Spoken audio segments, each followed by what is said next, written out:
Started. Today, our speaker is Fiyin Toyo.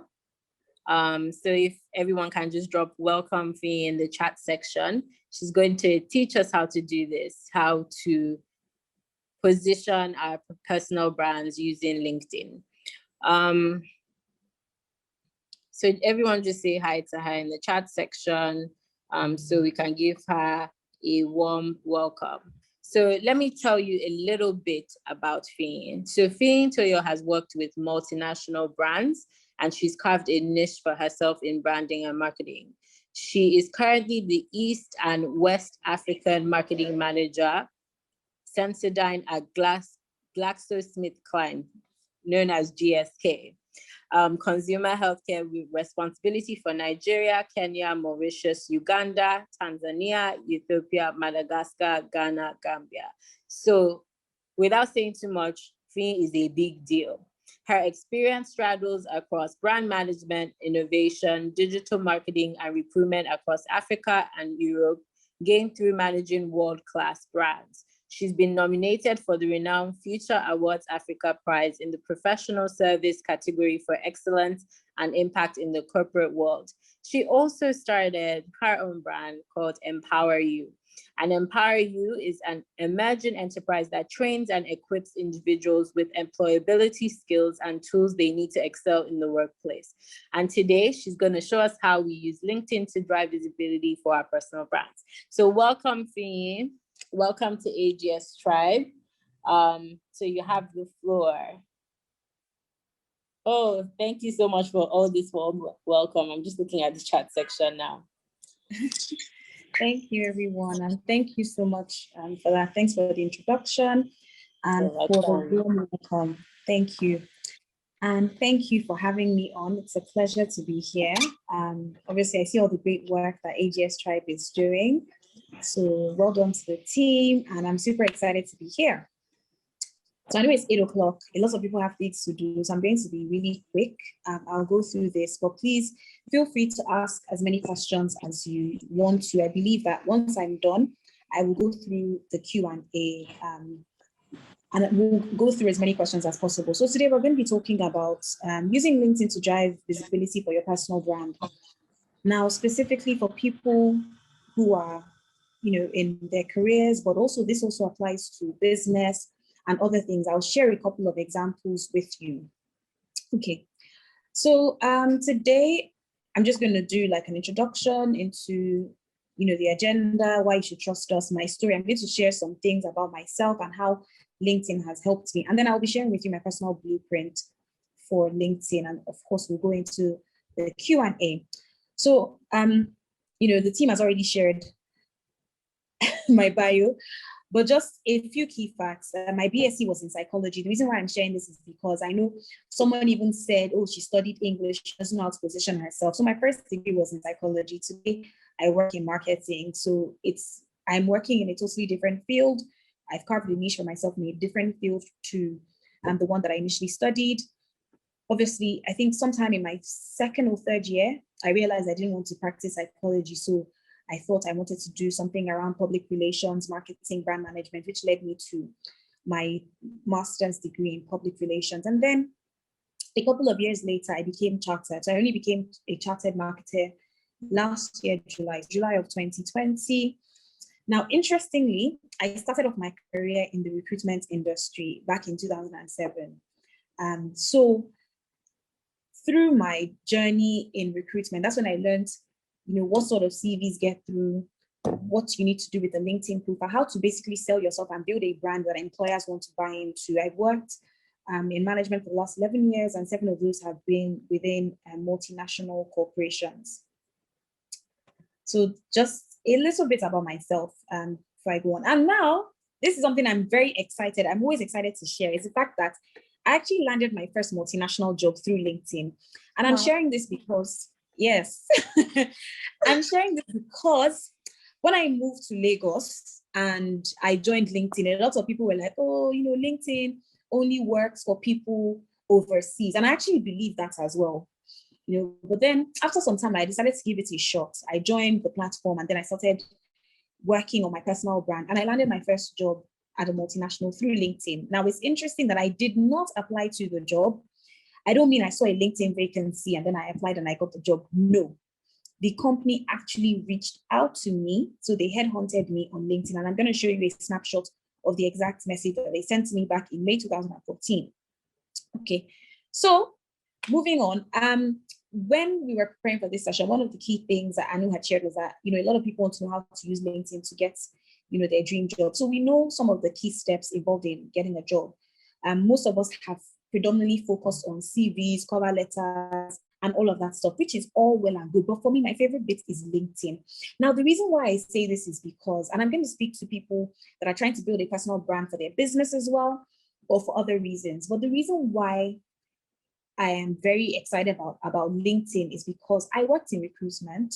So I can tell you that typically for every 10 vacancies that are available, maybe 1 or 2 of them will be publicly published, right? The other 8 to 9 of them will be filled through headhunting or referrals. So what does this mean? It means that when you go on a platform like LinkedIn or Jobberman, the vacancies, for every 1 vacancy that you see, there are probably another 8 or 9 that have not been published. Now, the recruiter or the HR manager is simply going to look for people by themselves because they don't want inflow of applications. They are going to look for people by themselves or ask friends or colleagues for referrals. And I learned this through being active on LinkedIn. A lot of the jobs that I've been headhunted for, when I go on their website, no vacancy. When I check LinkedIn, no vacancy. And I'm like, what is going on? So the key thing that we need to note here is the fact that your CV can only go where vacancies have been published, or sometimes if a referral comes through. But your LinkedIn is available. It's inventory, it's real estate that is there. It means that you are always on the market. 100% of the time that vacancies are available, you are on the market. So it means that for those 8 to 9 opportunities that are not published, the headhunter or recruiter can actually search for someone like you and find you, which is why LinkedIn is so, so important. Okay, now LinkedIn is no longer your online resume. I always say this at the start of sessions like this. It is your digital reputation. And let me explain. I'm going to break this down for all of us, right? Let's be honest. I know we have predominantly females here. There might be a few males as well, but think about if you're single or if you're married, think about when you were single and you meet someone. One of the first things that you would do is Google them. Let's be honest. You just want to know, okay, what kind of person is this person? A stalker? Does this person have any issues? Is this person even married? You go on Google, right? I've run this survey a number of times. Over 90% of us will search for that person.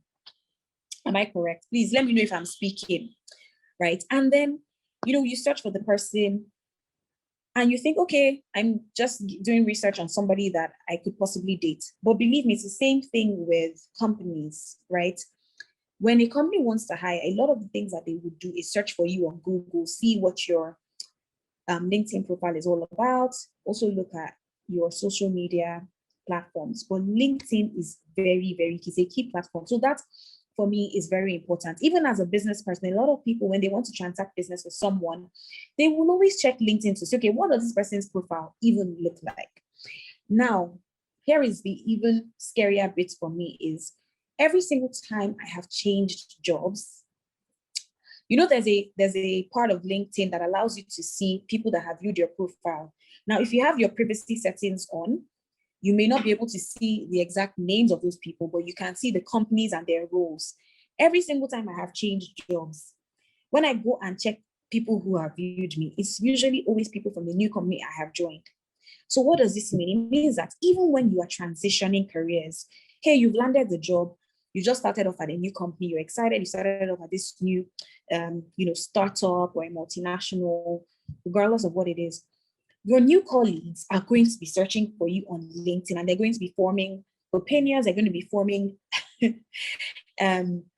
things about you, they're going to be forming their own opinions and perceptions about you based on your LinkedIn profile, coupled with obviously what you do in the first 90 days when you arrive.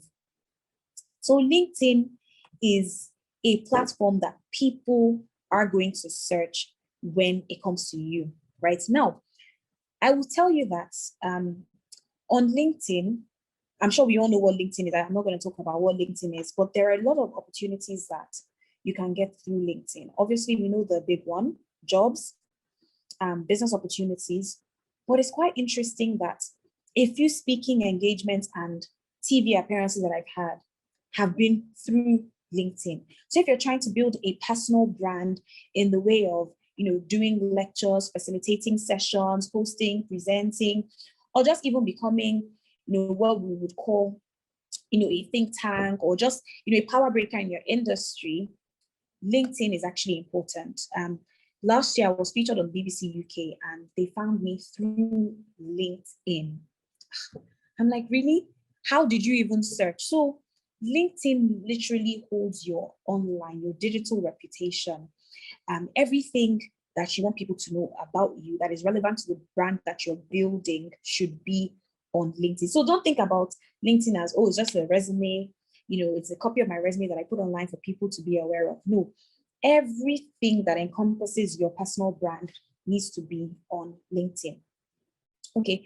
Now we know that LinkedIn is massive, even in Nigeria, but globally, LinkedIn has over 500 million users across 200 countries.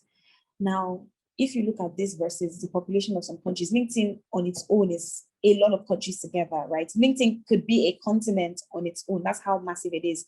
So what does this mean for you and for me? It means that, hey, if I'm someone that processes hibiscus leaves into Zobo drinks and I'm trying to export my product externally or try to export my product to other markets within Africa or outside Africa, there are potential business partners for me on LinkedIn, right? It means that if I'm moving to Canada with my family and I'm trying to build a career over there, it means that my potential employer is on LinkedIn, right? It also means that if I want a postgrad diploma or postgrad certificate or a master's or an MBA, the faculty that decides if I get that MBA, the faculty that decides on sponsorships, etc., is on LinkedIn as well, right? So I know a couple of people that I've worked with, colleagues in the industry that have been able to get 100% funding for scholarships through LinkedIn by reaching out to professors on LinkedIn, connecting with them and letting them know, the sort of research that they're working on and how they can collaborate with the professors if they get PhD funding. So LinkedIn has it all, right?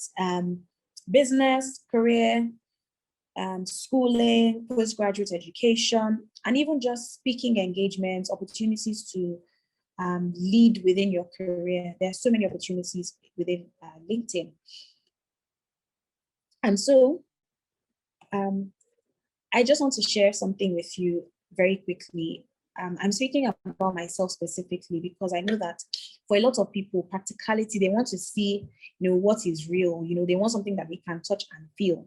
Like I mentioned already, my first job at a multinational was gained through LinkedIn, and this was Guinness Nigeria, top left. Guinness Nigeria is undoubtedly one of the biggest multinationals globally, and even in Nigeria. If you look at top 5 FMCG multinationals in Nigeria by revenue, I'm sure Guinness Nigeria will be amongst them. Other companies like Coca-Cola, Jumia, PZ Cousins, Samsung, etc. have reached out to me on LinkedIn, as well as small companies, startups, right, have reached out to me on LinkedIn. Now, I'm not one of the smartest people. I didn't get a first class in school. I'm not one of the most intelligent people. I'll be honest with you, put my hand up and say that. But one of the things I've been able to do is leverage my experience, my projects, things that I've worked on, and then showcase them on LinkedIn. And it's the same thing for people in business, right? So whatever projects that you worked on, for example, there's a lot of development going on in the Lekki Free Trade Zone. If you're part of that, those are some of the things that you can put on LinkedIn. If you're one of the first people, we've all seen the massive rave around Silky Cola. If that is what your business is and you're one of the pioneers in that industry, those are some of the things that you can put on LinkedIn to help you attract funding, to help you attract business partners, clients, etc. Now, these opportunities that I have shared have not just been within Nigeria. Some of them have been from the UK, some of them have been from the UAE. And over the last couple of years, at least I have received, now I don't count anymore, over 100 of such offers of interviews or job offers. I have received a lot of job offers.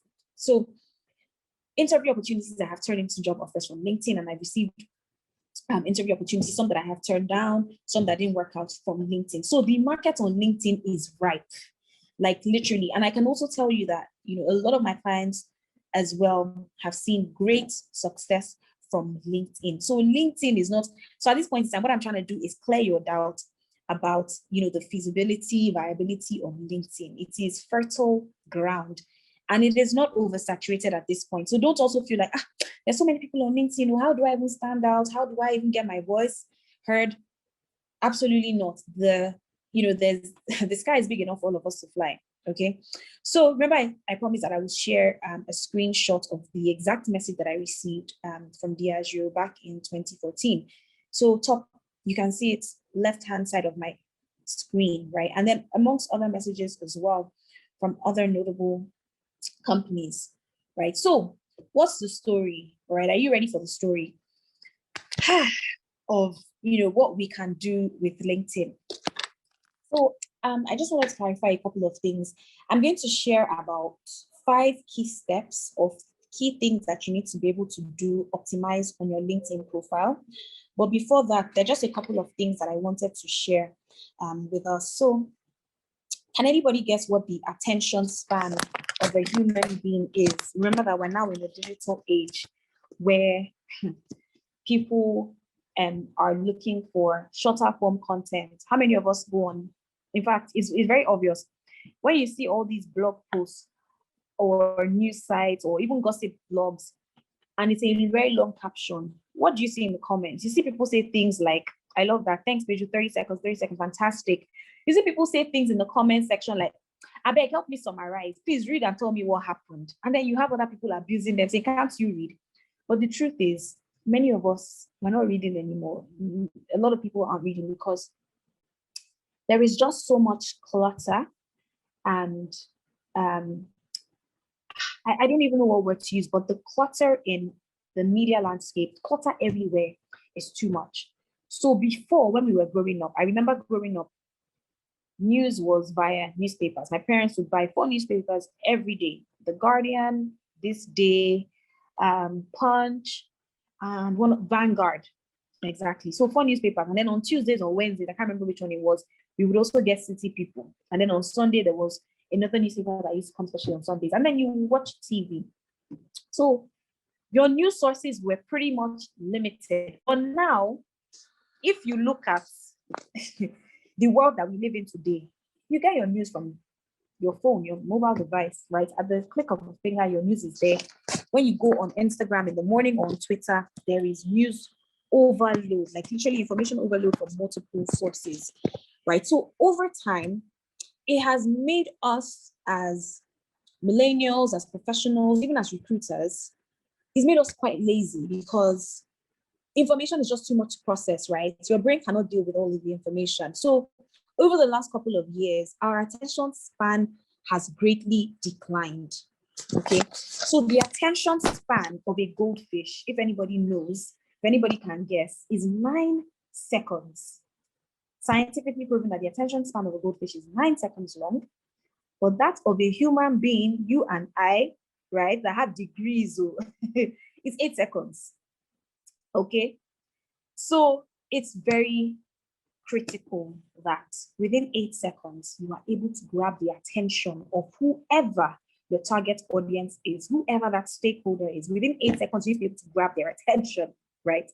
And it sounds very, very scary, but it's not that. I mean, it's a science, it's an art, but it's not that difficult. If I can do it, surely you can do it. So I'm going to share with you some of the attention grabbing things that you should be able to do and that you can do with your LinkedIn profile. Now, the other thing that I'll state before we carry on, people are saying, wow, what? Yes, absolutely, 8 seconds. And that's why when you send your CV to an HR professional or a recruiter, within 6 seconds, I recruit. Within 6 seconds, I know the CV that I want to shortlist, right? So it's the same thing. And I want to give you a typical example. I worked for a multinational once that did a graduate trainee recruitment program. And they opened up the vacancy, and guess how many people applied? a very wonderful multinational that a lot of people want to work for in Nigeria. Project management training program, they put their requirements. I can't remember what the requirements were, but obviously, they will say, okay, we need so and so skills, teamwork, communication, presentation. You want XYZ grades, maybe 2-1 and above. Fantastic multinational. Everybody wants to work there. Over 20,000 people applied for that role. Okay. And from 20,000, they were going to cut it down to just 80 people to come in for assessments. And then from that 80, they picked the 20. Okay. Now, someone will say, who went through 20,000 applications? Of course, there would have been software that would have shortlisted people down to a very, very minute number. And then even at that, even when software drills down, applications, a human being probably then has to shortlist. And how do we shortlist? We scan. So people don't read CVs, people don't read through LinkedIn to shortlist. You simply scan. So you give someone's LinkedIn profile a scan just to see what are the key highlights. Please take note of that, key highlights. Now, if the key highlights I can see from this profile match my requirements, then I will shortlist it and then possibly give it a second look and read. All of this is happening within 6 seconds, 6 to 18 seconds, right? It also means something. There is, when you go to a website or a blog site, and I work in marketing, and one of the, when you have a website or a blog that you monetize, so when you go to the site and there are ads on the left, the right, at the top, at the bottom, all of those placements, there's what you call above the cut or above the fold, and then below the cut, below the fold, which I'm going to show you shortly. Any above the, sorry about that, any ad that is above the cut is more expensive than what is below the cut. Why? Because above the fold or above the cut is where you have maximal reach. A lot of people will not even bother to scroll down. A lot of people will just see, okay, what's on this first page? I'm not going to scroll down. So that is prime real estate. Same thing with your LinkedIn profile. If you go, so when I'm going through the steps, it will be good for you to just look at your LinkedIn profile at the same time. If you look at your LinkedIn profile right now, on your mobile device, on your laptop or your PC, you will see what I mean by above the fold and below the fold, right? So if you look at my LinkedIn profile right now, sorry, you might not be able to see exactly what it is, but it stops at, my cut ends at about.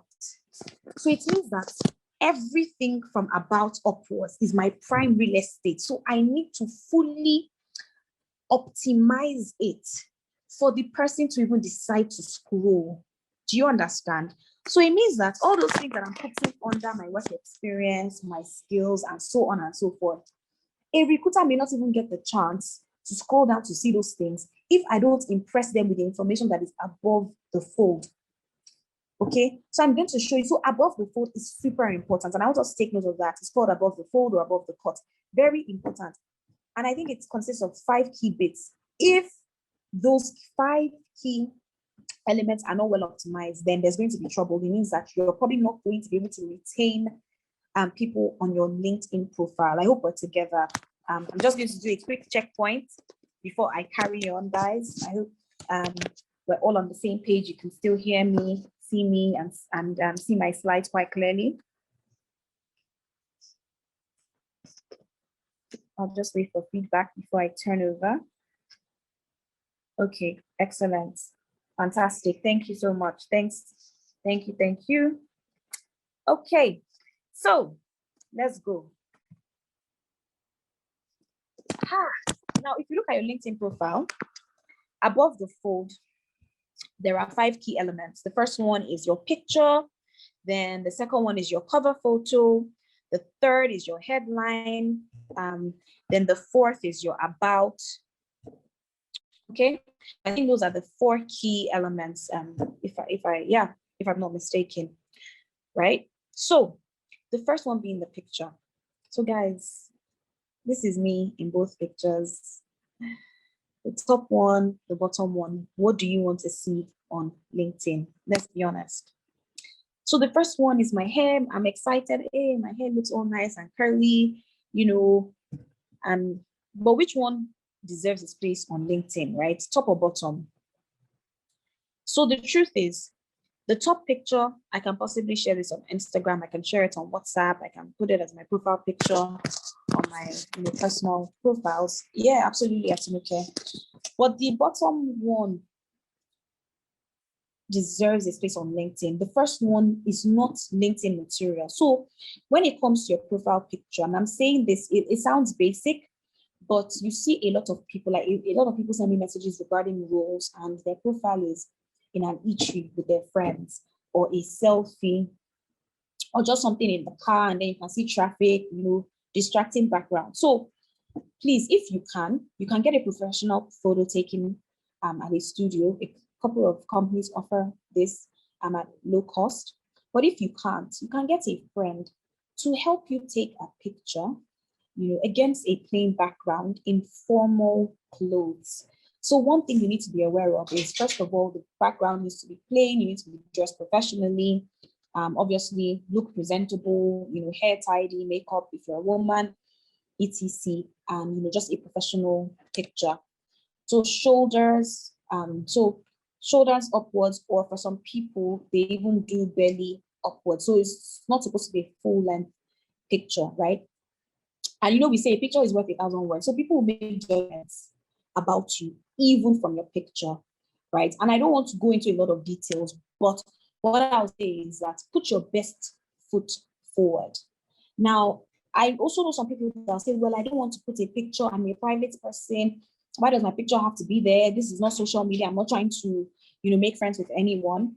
So I want to share two things. Number one, you don't want to be a ghost. Please don't be a ghost. I always laugh about this. Like, literally, a profile that does not have picture is less likely to be clicked on than the one that has.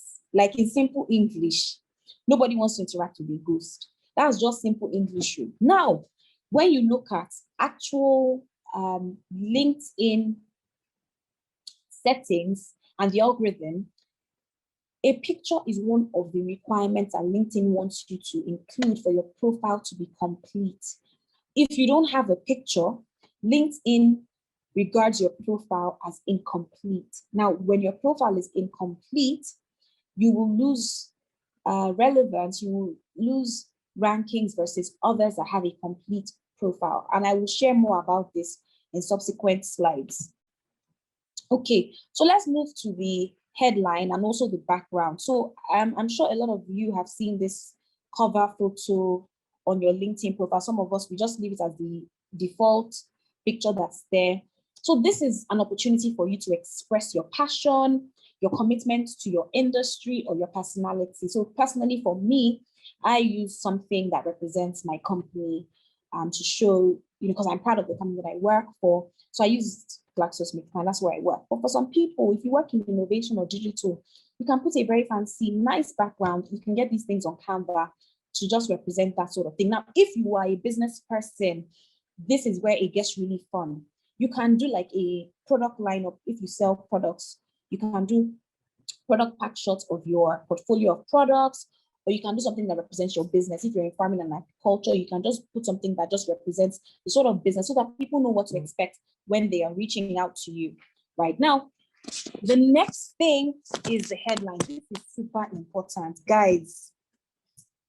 I don't know the English, Igbo, Yoruba that I will speak for us to get this, but all the very, very important. Oh, are important. And let me explain why. I'm going to use a couple of scenarios to explain the importance of a punchy headline. So, remember what I said, 8 to 9 of 10 vacancies that you see, no, 8 to 9 of 10 vacancies available are hidden. They're in the dark market. So, when you see an iceberg, right? And you see the tip of the iceberg over the water, you're like, oh, what's this small little something? But under, there is heavy ice.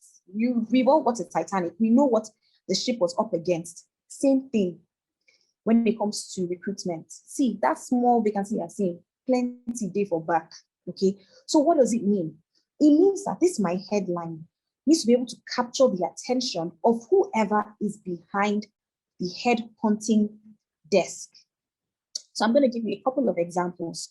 Number one, let's imagine that you work in finance, right? So guys, please, let's make this interactive. As an HR person, I'm looking for somebody to head my finance department. What sort of things will I look for on LinkedIn? When I'm searching for people, what titles will I look for? Finance manager, right? Head of finance, finance director. But if it's managerial level, fantastic. Someone says ACA. But in terms of job titles, I will look for a finance manager, right? Okay, ACA. I can put in all of those certifications, skills, but in terms of titles, I'm looking for a finance manager. Wonderful. Remember, this is example one. Let's imagine that you now work in a company that's creative. They just love wonderful titles. So in your company, they don't call you a finance manager. The role that they gave you is growth efficiency lead. Wonderful. Growth efficiency lead. Obviously, what they're saying is that you're the one that leads growth efficiency, which has to do with numbers and finance. But imagine putting growth efficiency lead as your headline on LinkedIn. When recruiters are looking for finance manager people, are they going to find you? Please, I just want to check that we're all on the same page. Do you think with growth efficiency lead, finance managers, do you think you'll be shortlisted for finance manager roles? Absolutely not, right? And I will give you a typical example. I worked with a client that said to me, so he's a sales manager, and the typical role for sales is called area sales manager or just sales manager. But in their company, they were calling it something else. They were calling it something like district head. So that was what was on his headline. And he was like, look, I'm not getting any hits. Nobody's coming to my profile. And I just looked at it and said, look at your heading. Nobody's going to look for a district head. People are looking for sales managers. Optimize that. Change your headline. The moment he did that, he saw traction. So your headline on LinkedIn is not your job title in the office, okay? It is not your job title in the office. So don't go and put your job title there word for word, right? Your headline is what you want people to recognize you as, or what you want to be recognized as, what you want people to associate you with. So if you work in a funny company, someone said, oh, mistake number one. If you work in a funny, my company, HR, we don't call them HR, we call them people and business operations, because I just want to be fun and I just like exciting names. If they decide to put people and business operations on their LinkedIn headline, it's God that will help them, okay? So the key thing here is, forget about your job title. What do you want to be recognized as? What is that thing that you are bringing to the industry? So that is your headline. So forget about that job title that you have. The number two thing I want to share is, imagine you want to transition roles. I know a lot of people, I work in admin and I want to move into HR. I work in admin, I want to move to marketing, whatever it is. Here, if you are looking to transition into human resources as an example, but you work as customer service, if you put customer service in your headline, that is what people will be looking for you for. HR will not find you, will not find HR. So if you want to transition, because I know I have a few people here that are career transitioners. So that place that you want to go, that your promised land, that role that you want to transition into needs to feature as part of your headline on LinkedIn. Okay, so you need to put it there. Human resource manager, human resource assistant. So put it there so that you will be found for the role. Now, the third thing, if you are a fresh graduate, recent graduate, or someone that is about to graduate, yeah? And so you're like, but I'm a student, what do I do? Fantastic, put it there. Final year student of banking and finance, then you can put that divider and then put the role that you want to, when you graduate, what you want to be. Is it finance? Okay, great. Finance assistant. Is it human resources? Put it there, human resource assistant or human resource entry level personnel. So one way to do this is final year students of banking and finance seeking human resource internships, seeking IT internships. So that way, when people are searching for human resource intern, they will also find you. Baby Sola, I'm speaking to you, girl. I'm not leaving you out. Okay. So does that make sense? So, you know, the way they say, look beyond your present circumstances. It cannot be more true than with LinkedIn. Yeah. So don't dress up your LinkedIn profile for the job that you have. Dress it for the job that you want. Right now, if you are a business person, oh, fantastic. Headlines are made for you. What are you doing? For example, if the business that I want to position or the brand I want to sell on LinkedIn, and thank you, Yodu, is my career coaching business. I can put it there. I can say career coaching executive or career development advocate, passionate about helping graduates transition into full-time roles at multinationals, right? If I'm a farmer, I can put it there and say, even if what I'm doing is, what's it called? Passive farming, or that's my big business, for example, I can just say, okay, agri-tech investor passionate about turning Africa's raw materials into finished goods to export. You know, you can just use a full sentence. You can say fashion designer that caters to plus size women, you know, between the ages of 28 and 50, right? You know, so if you have a fashion line, for example, you can say fashion designer with with specialism in ready to wear, wedding dresses, bridal, blah, blah, blah. Makeup artist. So just put yourself there, you know, passionate makeup artist with, you know, key competency in bridal makeup, what's it called? Runway and editorial as an example. So those are the things that you can put. So you dress the LinkedIn for the opportunities that you're looking for. Yes. So this example shows my headline. So marketing manager, East and West Africa. I also included chartered marketer. So if you're a chartered, if you have CFA or anything like that, you know, sorry about that. Like Dolapo gave the example of ACA and how when people are looking for finance managers, they might put in ACA as criteria. If you have that, put it as part of your headline.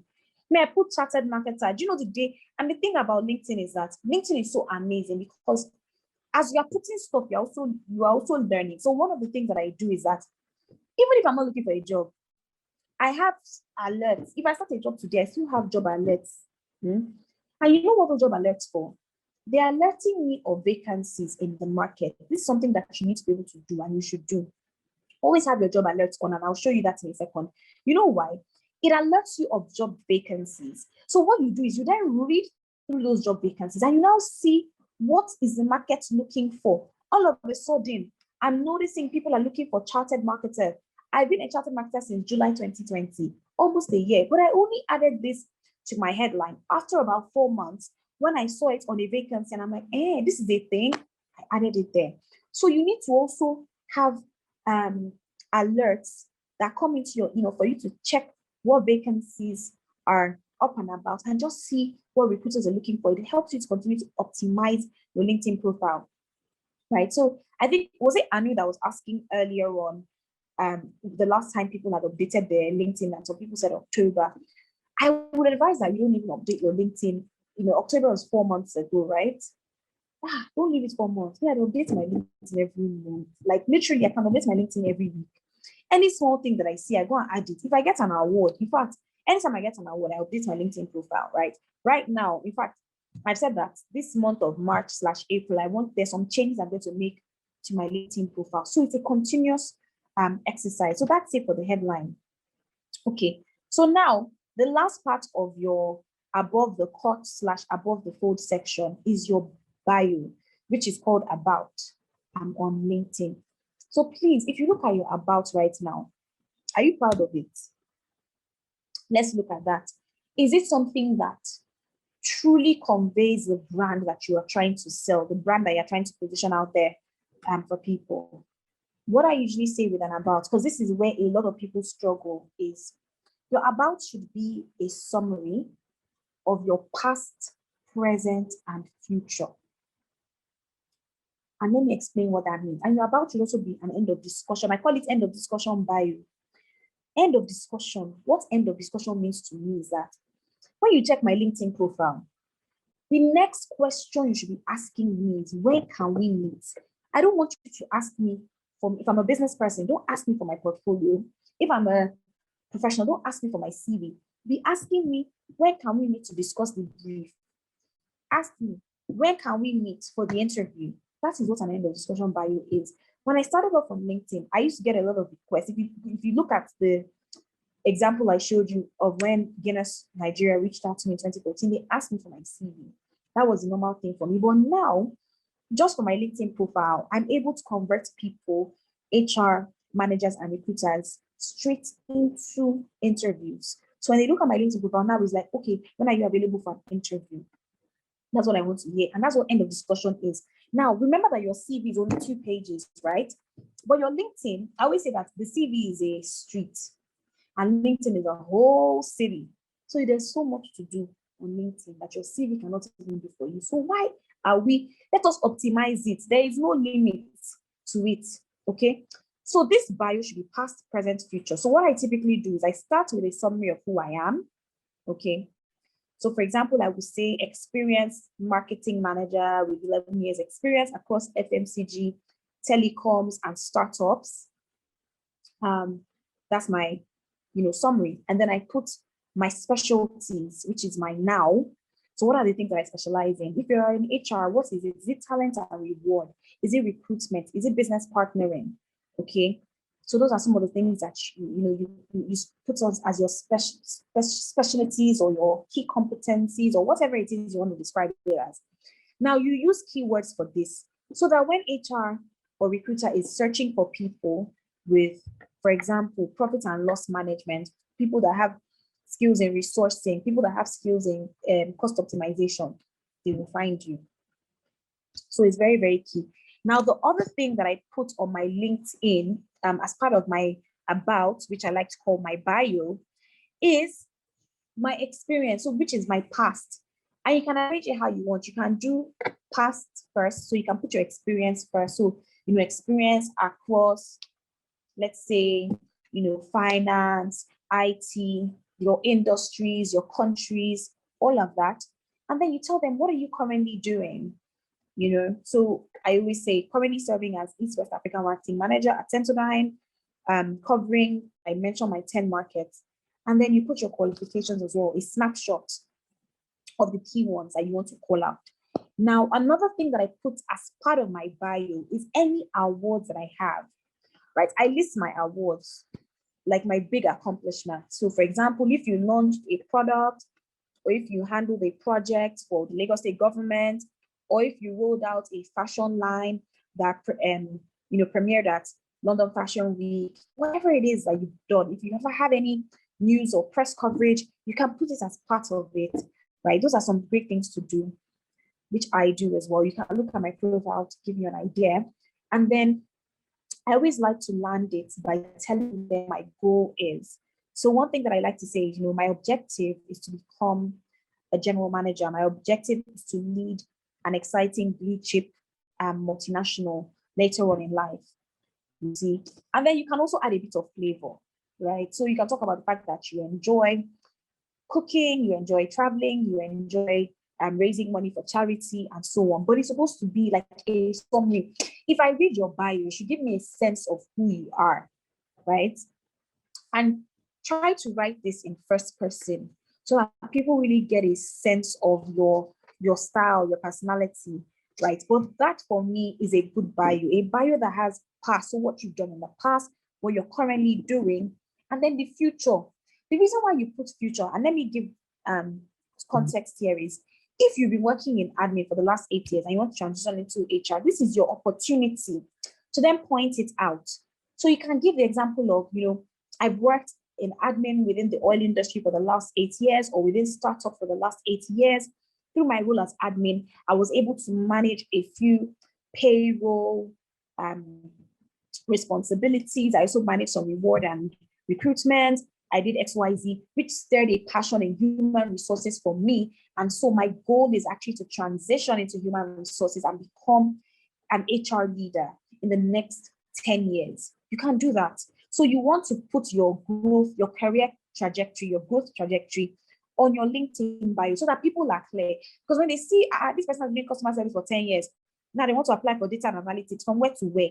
That's where your bio helps you. It helps you to explain your transition. Does that make sense? I hope we're together. And if you're a student as well, this is your opportunity. You studied finance, but now you're saying you want to move into IT. From where to where? Your bio helps you to deliver on that reasoning. It helps you to deliver on the rationale for the move, right? It's very clear. Oh, this person studying finance, they want to move into IT, right? Same thing. If you're in business, yes, and you're looking for investors, or you're looking for partners, or you're looking for clients, your bio also allows you that opportunity. So for example, let's imagine that you own a boutique public relations firm, and you're looking to do PR for, fashion brands or whatever brands. You can put it there. I have a portfolio of 5 clients that I manage, looking to onboard new clients specifically within the fashion line, right? So always, what is the call to action? Basically, that future, that green part that says future, for me, that is the call to action. So when I'm done reading your bio, what do you want me to take out of this? And try to divide it into sections, because people are not going to read, they're going to scan. So when you divide it into sections, it allows the reader to quickly scan through to understand what it is that you're preaching. So that's above the fold. For me, that is like, if you can master your above the fold, my brother, my sister, half of the work, more than half of the work is even done. But you need to do the rest of it. So some of the other sections that you need to complete is your experience. So I want to share a big mistake that people make here. So please, guys, I want us to pay attention to this bit. So usually when recruiters want to fill a role, one of the things that they'll put in, they'll say, I want to use another example, procurement manager with 8 years experience, right? Now, here comes Biodun. Biodun has 8 years experience in procurement, right? And Biodun has worked at 5 companies. But when Biodun was filling out her experience, she just said, let me put my current company and I put the previous one job. Everything else can go to sleep, Jare. And she has been working at her current company for 1 year.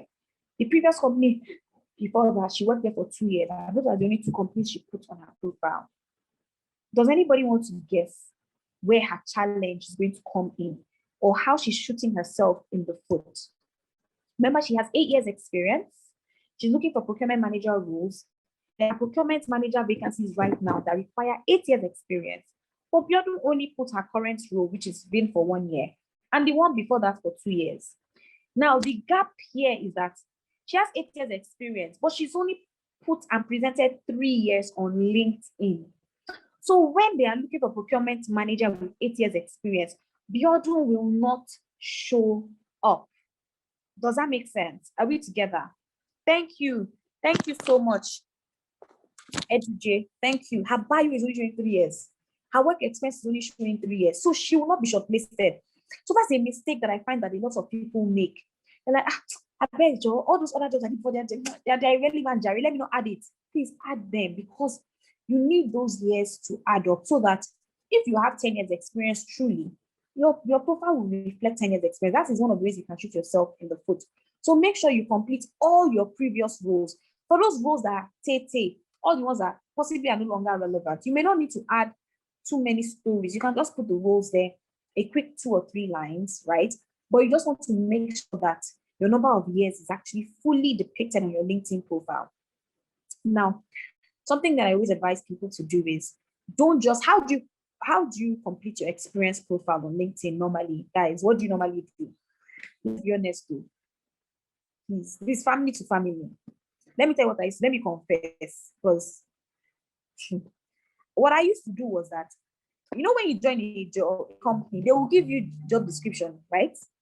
So my job there was that the job description that you give me, I'll just open it. I'll just highlight everything. Control C. I go to LinkedIn, Control V, aka copy from job description, paste in LinkedIn. That's what I used to do. And I know that many of you on this call are doing the same thing. Okay. And it's fine, right? That is like the first step. But the next step is actually, okay, that my job description is so long. I cannot possibly expect the recruiter to read everything.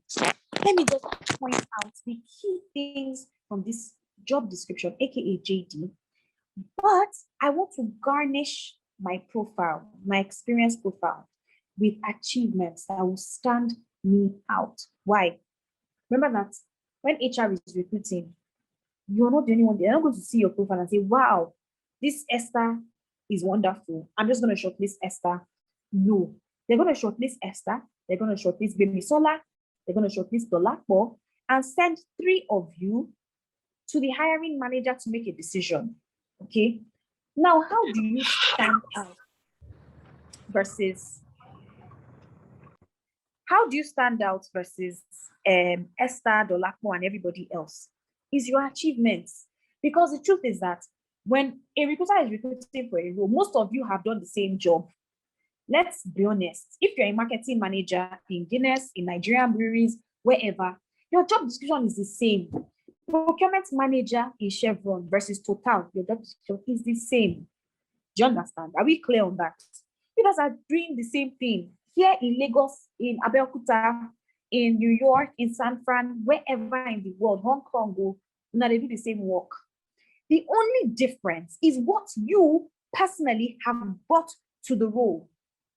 Does that make sense?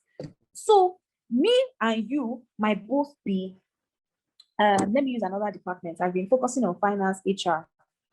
Me and you may have been sales managers, okay? But me, I hit 120% of my target. You did 66%, okay? Me, I delivered growth in my territory of 40% versus last year. Your own growth was negative. Do you understand? Okay. Me, I manage a team of 9 people, and of my 9 people, 3 have been promoted. You're only managing 2 people. Do you understand? Those are now the differences between me and you. That's not the difference between you and your competitor, which is why you don't just copy and paste your JD, because everybody literally has same JD. See, a company has sent me a job description before, right? And when I was reading the job description, there was a part that said KO, it says, must comply with all KO policies. Does anybody know what KO is? I'm not going to mention the name of the company. It was a company, right? But in their JD, they said must comply with KO policies as one of the rules. KO is actually the Coca-Cola company. Obviously, this company copied and pasted that job description from a Coca-Cola vacancy, right? I've seen this happen a number of times. Proper companies or multinational companies, they will send you vacancy job description, but they don't realize that some of those things in those job descriptions that they've copied from another company applies to their internal lingo. So sometimes, because of the fact that I work with a number of companies, I know some of the companies' internal lingos. When I see some funny things, like anywhere you see liquid and linked, you know that it's from Coca-Cola. When I see that on a job description, I know that these people have copied it from Coke. So the point is, all of these companies literally have the same job descriptions for the same role. So if you're just going to copy and paste your job description there, you're not helping yourself, because all the other 10 people whose profiles are being viewed have those same things. The only way to differentiate yourself is by putting out your achievements. And then you can also include attachments, okay? I'm bringing the session to a close now. You can now include attachments. For example, if you got an award, if you worked on a project, maybe in your company, you guys worked on a CSR project where you created boreholes for the community and you're part of that, include it. If you launched a product, include it. If you helped your company onboard SAP and there's some stuff that you can show publicly, include them as attachments under your roles. Simple. That is one way to differentiate yourself. Even as a business person, what have you done? If you're a fashion designer, have celebrities worn your clothes, you have those pictures, can you put them on your LinkedIn within your job role as an attachment? Do you see what I mean?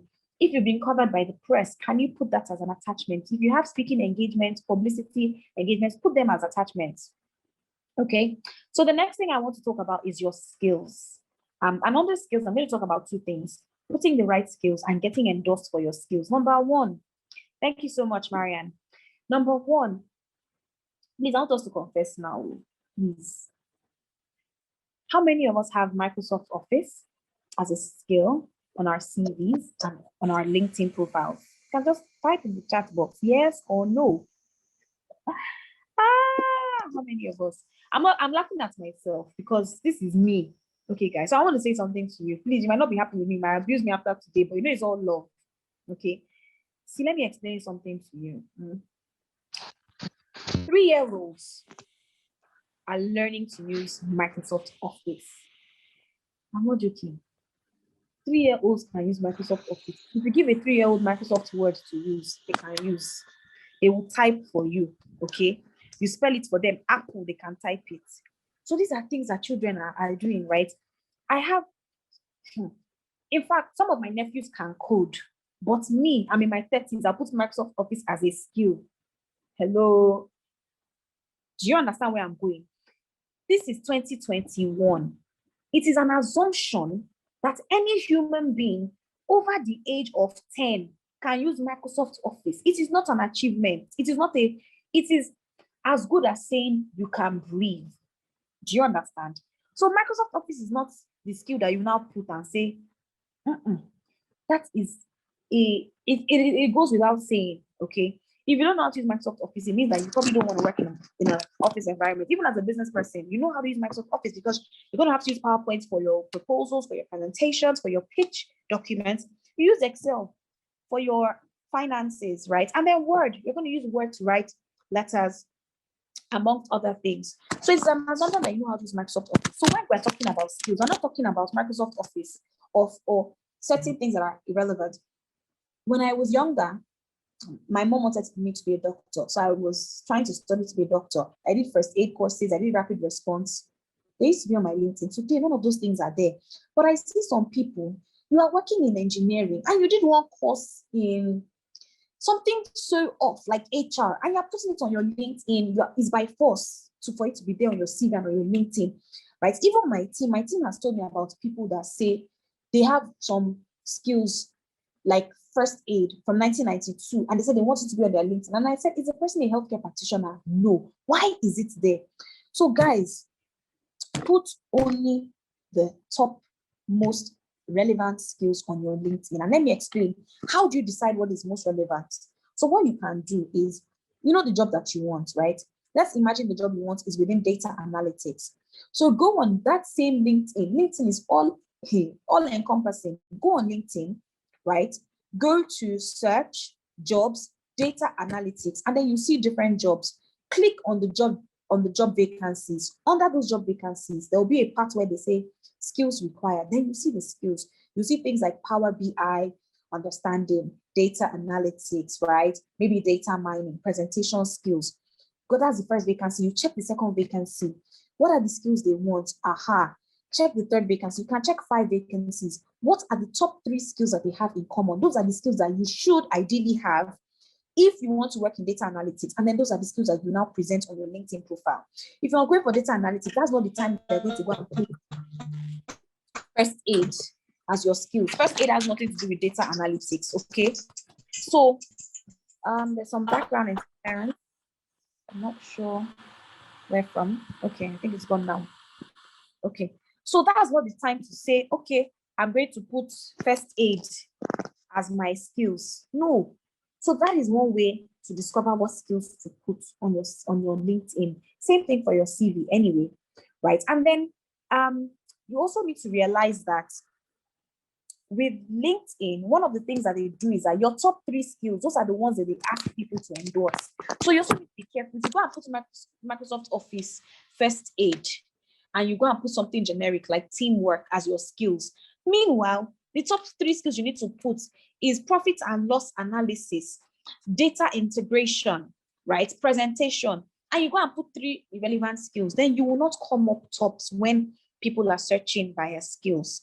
Okay, and then get endorsed for your skills. One of the key ways to get endorsed is by first endorsing people, right? And then you can get references as well, what we call recommendations on LinkedIn. One of the best ways to get recommendations that I usually advise people is go and give someone a recommendation first. I call it do me, I do you. When you give me a recommendation, I'm more likely to return the favor. So it's one of the easiest ways. Reach out to peers, bosses, senior colleagues, write a reference for them, and then say, hey, I hope you like my reference. I really appreciate if you could hit me back with one as well. If you're a business person, you can do this with your clients. You delivered great for your clients. You can, reach out to them and say, please, can you deliver a reference for me? I have, for example, my bank account manager. I wrote her a reference because she's such an amazing person. She has really delivered great service for me over the last 10 years or so. So I wrote a reference for her. Okay. And it's something that she's happy about. She can use it. So you can reach out to people for references, but I will say you can give them first to help things along the way. So guys, I'm going to bring my session to a close shortly, but I just wanted to show you a few practical things. Remember that I spoke about the fact that your profile needs to be complete. So what I would like you to do now is, if you look at your LinkedIn profile, okay, if you click on your actual profile and you scroll down, you see your picture, then you see about, then you see your dashboard. On your dashboard, to the right of your dashboard, just like in this example that I've shown you here, there should be something that says All-Star. Do you have this All-Star badge? Do you have this? So I'm going to explain what this All-Star is. Please, I would just like you to indicate a yay or a nay. Okay, fantastic. Olutomi has it. Fantastic. She's got it. AGS Tribe, y'all are rocking it, man. Nice, nice, nice. Now, if you don't have it, it's not to say that there's anything wrong with you. Fantastic. Thanks for the feedback. Do see. Nothing do you, don't worry. I will explain it. Don't be afraid. Don't be ashamed. It's all good. I'm going to explain. Now, this All-Star, hey, the first time I saw it, I was like, yeah, man, I'm about to get me a new job. It means that, for this LinkedIn, I'm now a LinkedIn influencer. What do you mean? Then I found out what it meant. It just means that my profile is complete. Simple. It means that every single section that LinkedIn wants me to complete, I have completed. That is all it means. It doesn't mean that my profile is amongst the best. Okay. So, the profile, the sections like your picture, your cover photo, your about, your experience, your education, your skills. Those are all of those key things that I've spoken about already. LinkedIn wants you to complete them. Once you complete them, right? Mary Ann, Biodun, Dulce, and Co. Once you complete it, your profile will become an All-Star. Now, what is the benefit of this All-Star? All-Star means that you are 40 times more likely to be found. Okay. Now, let me explain a couple of things here. There's something that Google says. And it's so funny. I find it so funny. But let me break this down for you. When I'm looking for HR manager, when I'm looking for IT manager, a lot of people are going to come up, right? But your profile that is not complete will not be prioritized. So you may not come up on my first page, my second page, my third page. You will get the lower, you get the shorter end of the stick. You'll be at the back, bottom part. So I may not even get to look for you. Okay. And guys, you know what it's like searching for things online. How many of us use Google to look for stuff? So you go on Google, you want to check, you're checking for, the Coming to America Part 2. You're checking for something, or you're checking for a location. Oh, nice hotels let's imagine you're looking for a hotel or flights. Let's even look at hotels and flights. Nice hotels in Abuja, nice hotels in Cote d'Ivoire, nice hotels in Vegas, right? Or a flight to Dubai, flight to Mexico. Please, which page might they reach? Please don't lie, you. There's page 1, page 2, page. Which page do you stop at when you're looking for hotels and flights? Please, I want everybody to speak. Let's be honest. Do you go past? Oluwatosin don't even waste time. Say first page. Page 1, no. First page. I'm looking for somebody that goes second page. That person deserves an award, man. Dollar for everybody saying first page. So guys, I'm also a first page person. And you know what? I don't even get to the bottom of the first page. What thing I want to look for at the bottom of the first page? First page. Google's, there's a very fantastic joke that says that the best place to hide a dead body is the second page of Google search engine results, because nobody they go there. You hide your body there, nobody's going to find out. Bro, sis, same thing with LinkedIn. If you don't complete your profile, now second page you go there, third page, fourth page, you're going to be at the back. Do you think HR has time? Do you think they're looking for you? They don't know you. They're looking for the best candidate.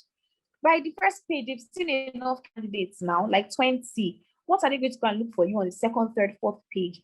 So if your profile is not complete, then it means that you're going to get the short end of the stick. You're going to be relegated to, maybe even 2-digit pages. So you're not doing yourself any favors. This is very important, okay?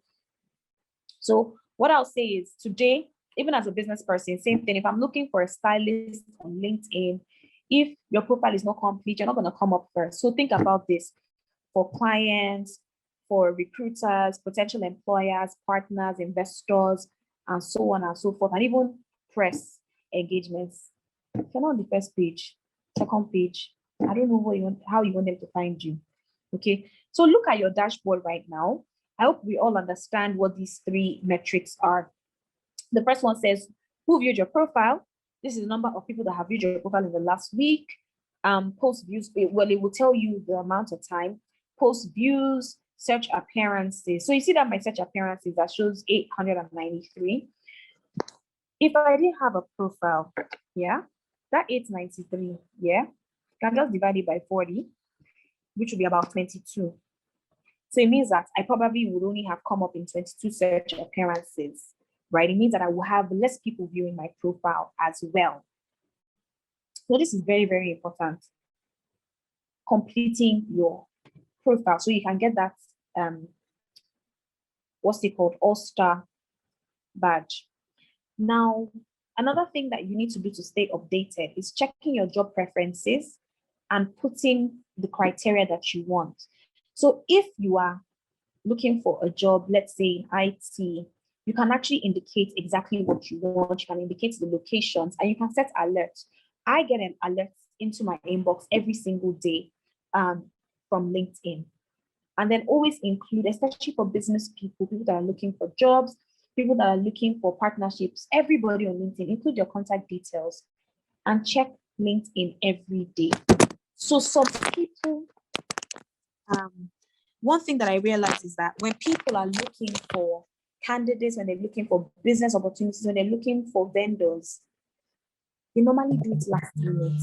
Last minute, if you notice, people do these things last minute. So if you check your LinkedIn after 2 days, after 3 days, that opportunity may have been gone. It's happened to me a couple of times. So I check LinkedIn every single day. I check my LinkedIn morning and night. Because some opportunities is even a case of, are you available tomorrow? So you need to check frequently. And I just wanted to show you, this is actually my page. I wanted to show you an example. So guys, please let me know.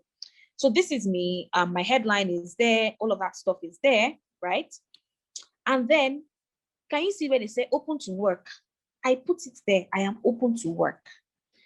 But this information you can see is only available to recruiters. I didn't put it that they should show the whole world and put badge on my picture. Only those that are hiring will see that I am open to work. But even by being on LinkedIn, it's an assumption that you're available for whatever. And then I included the job titles I'm interested in. This is something that LinkedIn allows. So marketing manager, category manager, blah, blah, blah. And I also put the locations. For example, you can put the United Kingdom, Nigeria, Canada, and so on. And you can put the job types. So you can also set preferences as well for other types of engagements that you want. Okay. Now, as a business person, one of the ways, and even as a career professional, one of the ways you can stand out on LinkedIn is using that section of your profile called featured.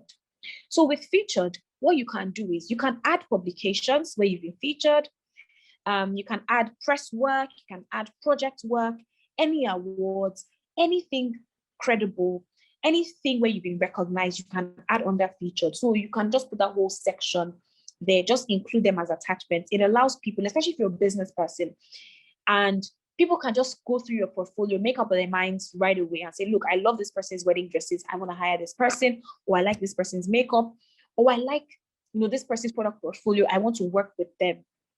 and allows people to make up their mind. So this is the feature section. For example, this is mine.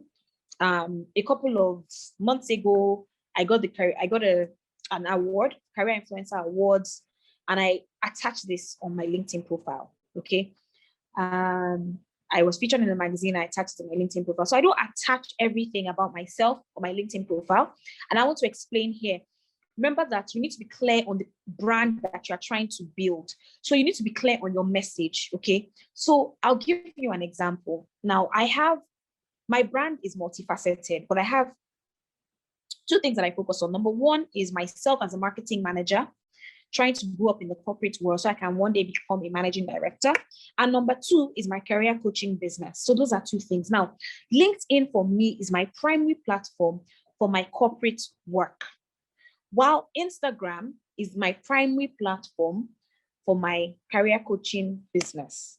So what it means is that on LinkedIn, I don't put everything that has to do with my career coaching business on LinkedIn. No. So there's so many things that I don't put on LinkedIn, but you will see them on Insta and vice versa. Okay. So what you need to do is, for example, imagine you are a 9-to-5, but you also run a business. You need to decide, what is this my LinkedIn profile for? Am I going to do both on LinkedIn, or is it just the one I want to focus on? So that will now determine the sort of content that you put on LinkedIn. Do you see what I mean? So I try to focus on that. This magazine article, for example, I was interviewed in my capacity as a marketing manager. So I included that. Career Influencer Awards, because it shows my ever-growing prowess within the corporate industry. I included that. But there are many things that I don't include on LinkedIn, because what I'm trying to focus on my brand is the corporate side of me, is the side where she wants to become an MD of a multinational, right? So that's what I focus on. I don't add anything extra. So you also need to think about it, that what is my message on LinkedIn? It may be different to what you want to project on Twitter or on Instagram. I hope that makes sense. So you need to be very clear, right, on this. The other thing that I'll say, a lot of people say, but please, I don't have any awards, I don't have anything. To build your brand, there has to be substance behind it. Do you understand? So it means that when you go into a job, always look for achievements. Always look for projects that you can work on. Anytime I start a job, even before, I'm thinking, okay, this is the project I want to work on. From the outside, I'm like, this is something that I want to do. This is something that will look good on my LinkedIn profile. So start looking for opportunities to add value. Start looking for opportunities to differentiate yourself. Start creating opportunities for you to do great work. Okay. I want to give an example of something that happened. International Women's Day was on Monday, and my company hosted a panel, Women's Leadership Initiative panel, where we had both men and women talk about, the struggles of being a woman and what we can do to increase diversity and inclusion. And I hosted that panel. Yeah. So check this out. Very interesting. Do you know that one of the panelists reached out to me and said, please, can we do a flyer for this? Because I would like to post it on my LinkedIn. Immediately, I was like, man, correct, babe. Because it's an internal thing. It's just GSK people. We don't need to do any flyer. So she was like, I would like it. So we created a flyer. So think about those opportunities. Are there things that happen in your office? Did you create a panel session? Are you doing something? You can actually create a flyer on Canva. Of course, you're not going to do it under the guise of I'm trying to promote my LinkedIn. You can just say, okay, guys, I want us to promote this thing. I want this conference or this workshop to be viewed with seriousness. So I'm going to create flyers. Those are the same flyers you now put on LinkedIn. Those are opportunities that you can create for yourself. Do you understand? So those are things that people do. Now, I know that in this same call, some people will say, well, how do I now start putting my achievements on LinkedIn? Won't my office be looking at me as if I'm somehow, won't they say I'm looking for another job? So I'm going to say, my response to this used to be like, I include all my achievements on LinkedIn. Then they'll come and beat me. They know my address. That's what I used to say before. But I think I've matured now and I have a bit more wisdom by the grace of God. And one of the things that I'll say is that if you're feeling shy, afraid about, hey, God, how do I put this achievement on LinkedIn? What if my boss sees it though? Hey, I'm in trouble. Guess what? If you are applying for a fellowship, they will audit your LinkedIn profile, right? if you are applying for a master's or an MBA, they may want to look at your LinkedIn profile. If you are applying for a scholarship, those are some of the things that they will look at. If there are some groups, right? There are some professional networking groups that when you're applying, you put your LinkedIn profile. Do you know that this is my Chartered Marketer Award? Before I could become chartered, I had to become a graded member of the CIM. And one of the things they asked me to send was my CV and my LinkedIn profile. So if my profile was silly, right, then I may not have made it. So if your boss is looking at you sideways, one of the things you can say is, look, remember that I'm trying to build my professional expertise. There's some networks I'm applying to, and my LinkedIn profile has to look good. My LinkedIn profile has to convey the sort of person that I am. Do you understand? So me updating my LinkedIn profile, it does not necessarily mean I'm looking for a new job. So those are some of the things. I'm just sharing with you some of the ways you can bridge that gap and that mindset of, hey, if I update it now, what do they say in my office? You are applying for MBA, you're applying for scholarships, you're applying to join professional bodies and networking groups, and they are looking at your LinkedIn profile. So you need your LinkedIn profile to speak volumes. Okay, so please get over that mindset. And another way, some people, I don't add my boss on LinkedIn. No offense, it's not by force. Do you understand? So if you feel like, oh, I'm in a company where, hey, God, they'll scrutinize me, then you don't need to add them on LinkedIn. It's your platform, okay? But please do not let anybody, do not let any fear, do not let any mindset, keep you, constrain you from fully living in your purpose, right? And projecting exactly who you are and what you want to be to the world, please. Because these same people that you're talking about, your boss, I hope you know your boss too is looking for a job on LinkedIn.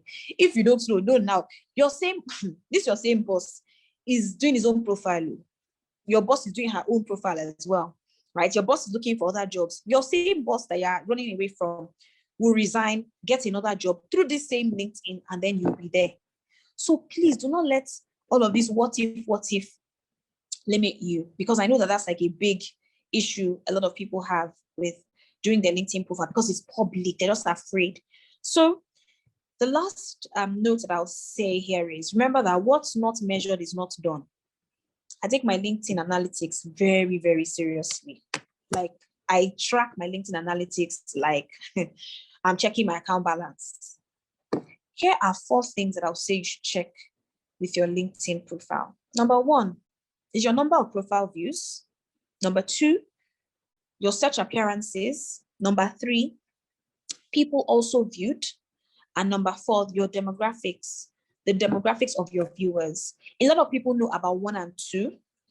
Does anybody here track 3 and 4? Please let me know. Do you track 3 and 4?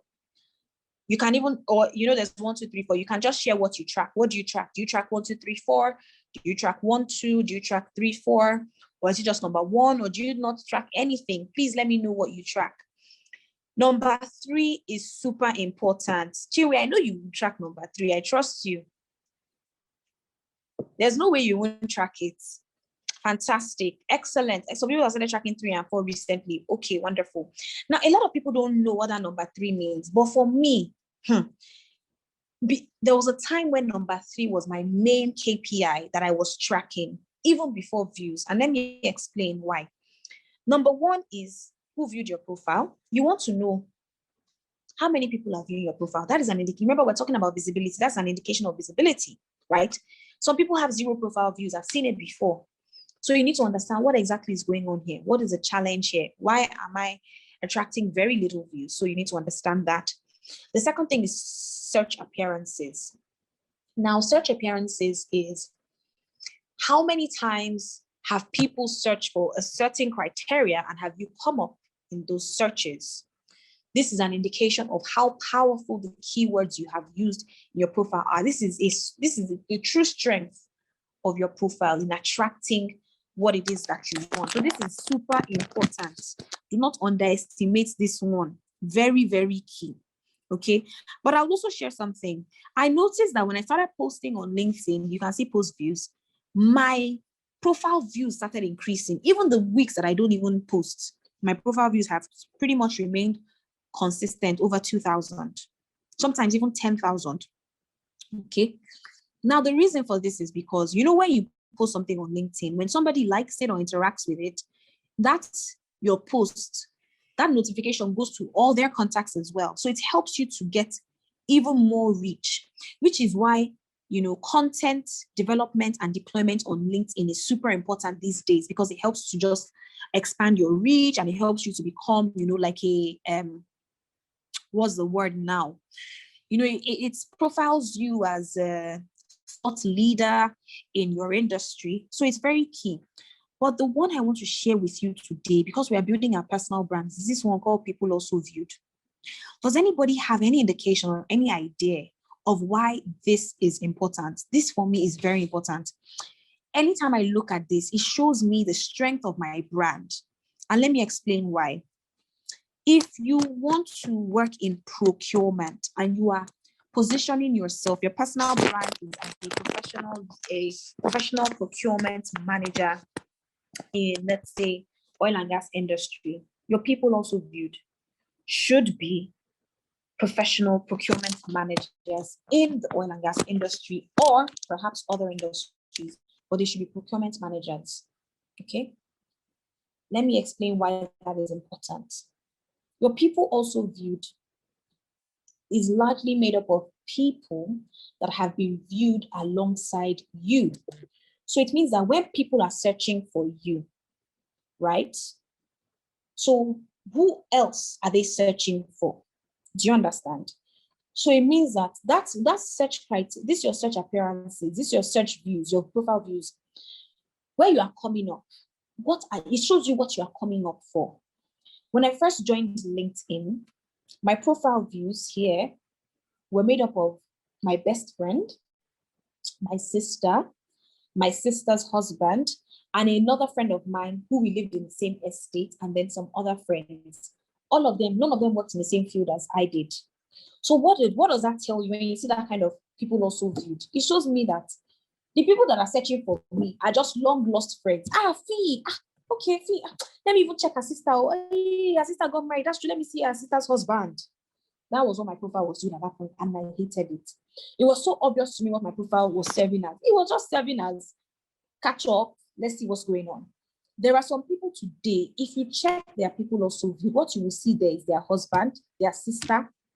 In fact, there are some people that, if you check their profile, the whole thing there is family members. And I'm not joking. That is an indication that people are not searching for you in your professional capacity. They're just looking for you in the context of, okay, that lady in my secondary school, that's true. So when you see your People Also Viewed and what you're seeing is your former classmates, there's problem. If you're seeing your husband, your family members, there's problem. That means that you are not being searched for and viewed for in a professional capacity. There are some people that will use your profile for gossip and to catch up, for sure, but it should not be the majority. Does that make sense? So I am building my brand as a leader in marketing. My first one is a brand manager, marketing. You can see these are all marketing people, and one of them is corporate comms, which is still within the same line that I work in. That means that I am successfully building my brand within marketing. So if you look at your dashboard right now, if you look at your People Also Viewed, can you confirm your People Also Viewed? Are there people within that field that you want to build your profile in, or is it another field? Because it helps to indicate what you are doing wrong and what you need to optimize. So always look at these People Also Viewed, right? Then, if you look at your search appearances, one important thing to look for when you click on search appearances, do you know that you are able to even see the sort of people that are searching for you? Yeah. So if you go there, like now I can see weekly search appearances 914, number of times my profile appeared in search results between March 2nd and March 9th. And I can see where they work. You'll see the companies, then you'll see what your searchers do. Salesperson, marketing specialist, executive director, founder, etc. It will now tell you top keywords you were found for, marketing manager, and so on and so forth. That is an indication. So what I advise people to do, if you're going to go on a weight loss program, the day before you start to exercise, maybe you check your weight, you check your measurements, And then you now start to track. If you're going to make changes to your LinkedIn profile, check all of these metrics today.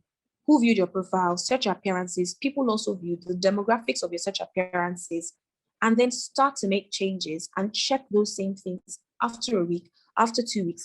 Check consistently to see how it changes and how it shapes up.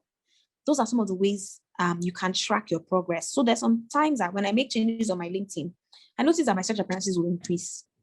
And sometimes it will decrease. I know, no, I should take this thing off my profile. So when you're making changes, also be keeping track of your analytics. That helps you to truly build, a profile and a brand that you want. Okay. So the last thing that I'll just say regarding, sorry, I'm just looking at some of the comments, regarding building your personal profile is that what is important is being clear on what you're using the platform for.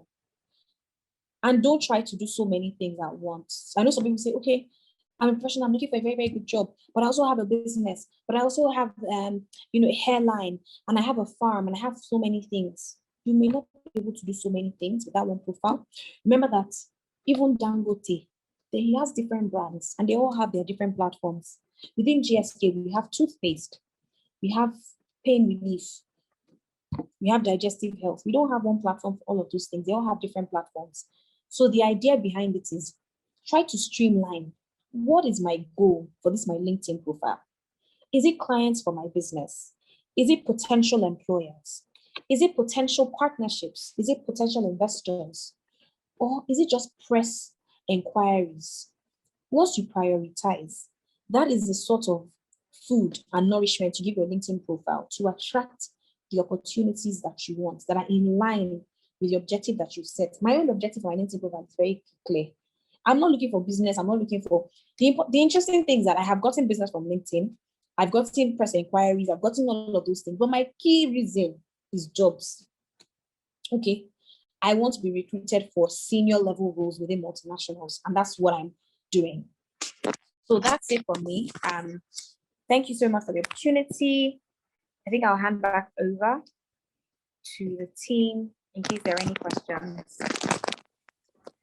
Thank you so much, Fiyin. As you were speaking, I just went to go and open my LinkedIn so that I can make changes where necessary. And I'm pretty sure some other people were doing that as well. Exactly, mind blown. Like, I mean, I guess I've always looked at those 4 things, but I wouldn't even necessarily say I was tracking them per se. Exactly, I was making changes. I'm one of those people that everything I do is there. So I know that we are spent for time, but is it okay if we just, take like maybe 3 questions? Absolutely. I'm at your service. Thank you. Okay, so Olutomi has a question. How do I set my LinkedIn to receive job alerts? If you don't mind, very quickly, I can just show you very quickly. So can you see my screen? Just checking. We can still see tracking progress. Okay, just hold on one quick minute, because I know for some people, maybe it's her first time, she might be new to LinkedIn. But basically what you would do, Olutomi, is, just if you've signed up to LinkedIn already, so you can just go to linkedin.com. I'm assuming that you already have a profile, right? Olutomi, do you already have a profile? Yeah, hopefully. Okay, great. So I do. Yeah. Okay, excellent. So like Anu said, it's quite easy. Sorry, my internet is being quite slow. But the truth is, you can just go to LinkedIn, right? Go to jobs. And then once you go to jobs, search for the type of jobs that you want. You can just search for, let's say, marketing manager or procurement manager.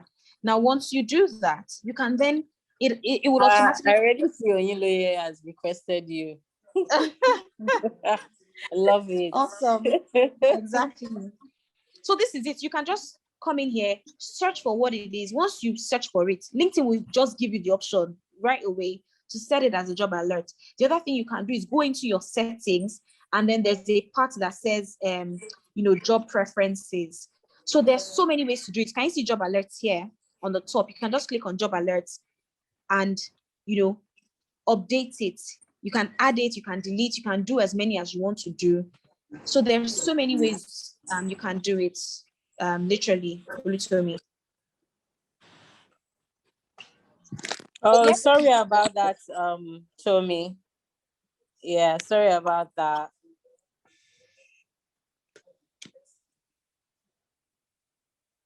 No worries. So Tommy, I hope that's helpful. You're welcome.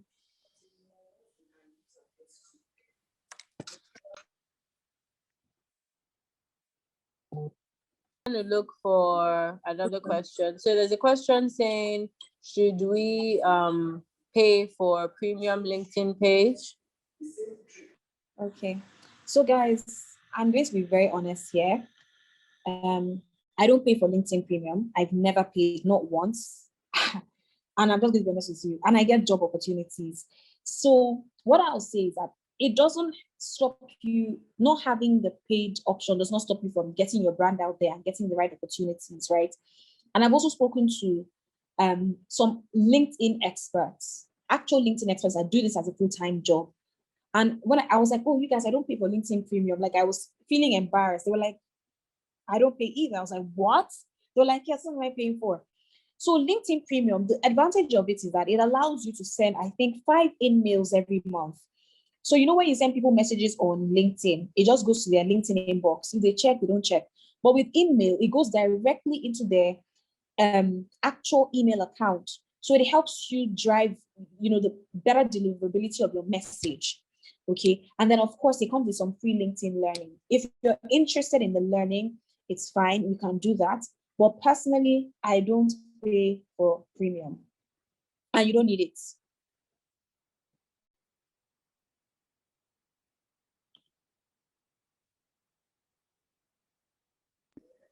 Okay. Thank you so much for that one. So the one I'm seeing is, how do I distinguish the content of my resume from my LinkedIn content? Okay. Thank you so much, Tinu. So one thing I'll say is that I hope your resume should only be 2 pages or less. So you have a lot of restrictions. So for example, if I show you my resume, you will see that in my previous roles, I just put them as one line. So for example, I work at GSK. My previous role was Guinness. And then the one before that was a company called Sponge. So those are the only 3 companies where I have facts on my CV. The other companies, I just put them in a section called other employment, and I just put them as one line. I just put the name of the company and my role. But with LinkedIn, you can put everything you want. So for example, in some of my previous roles, I have a lot of achievements, but my CV can no longer take those elements. So those are the things that I can put on my LinkedIn, right? Another thing is that, on your CV, you need to be careful. You can't put so many awards and accomplishments. You can put all of them on LinkedIn. For example, my Career Influencer Award, my speaking engagements, like I've spoken at industry events, I can't put those ones on my CV, but I can put them on LinkedIn. All of those attachments that I spoke about, you can put those on LinkedIn. So those are some of the ways that you can optimize your LinkedIn profile. The other thing that I'll say is that remember that in your CV, you're using bullet points. On your LinkedIn, you can speak a little bit more in paragraphs. And your LinkedIn has the added advantage of that about section, which is your bio. It allows you to really, really speak and paint a picture of yourself, which your CV does not have. The bio in your CV is about 3 lines only. But on LinkedIn, you can do a bio that is 10, 15 lines, if need be. So those are some of the ways that you can distinguish the content on your LinkedIn from your CV.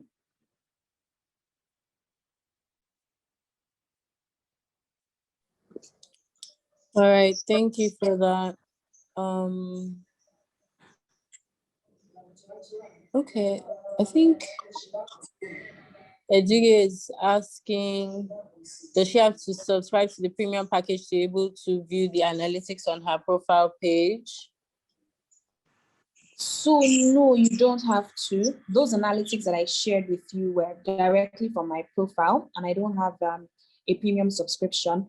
However, what I will say is that with LinkedIn Premium, there are some deeper analytics that it can share with you. So I'll say two things. For example, if you're applying for a job, let's say you see a fantastic job like this one on my screen right now at Unilever UK. If you do have LinkedIn Premium, when you click on it, it will show you the profile of other people that have applied. It will tell you how many people have applied. It will tell you 8% have MBAs. It will basically tell you how you stack up against candidates, right? It just gives you an example. But to be honest with you, that information does not really matter, because what matters is, are they going to take you or not? Knowing who applied does not affect your application, but it gives you those, deeper insights. The other thing that I'll say is that, that with LinkedIn, there's what you call privacy settings. Okay. So I'm just telling you, I browse LinkedIn in ghost mode. So what that means is I cannot become, okay. So normally when people view your profile, you can click to see who viewed your profile. It will show you the person, right? But now I check a lot of people's profiles because I do a lot of constructive stalking.